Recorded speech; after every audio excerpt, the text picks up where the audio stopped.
कोड्यात बोलू नाहीतर मी कोड्यात बोलू नाही तर कोणाला जोड्याने हाणू. लक्षात आलं का? तो माझा संविधानिक वैयक्तिक अधिकार आहे माझं मत प्रकट करायचा. विषय काय आहे की तुम्हाला सगळ्या गोष्टीकडे लक्ष द्यायची गरज आहे का? तुम्ही कोण आहात, काय आहात, तुमचे संदर्भ काय? ऊत आलाय माझ्या व्हॉट्सअपला. लक्षात आलं का? माणूस नेमकं सांगतच नाही. लक्षात आलं का? कसं असतं माहिती का? एक माणूस म्हणून ना प्रत्येकाला एक उत्स्फूर्तता असते किंवा त्याचा परत ती ढळण्याची शक्यता नाकारता येत नाही.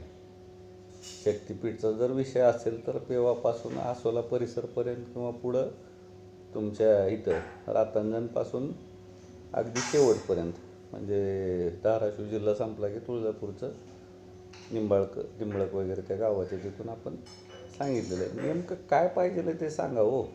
8 जानेवारी 22 फेब्रुवारी कंटिन्युअस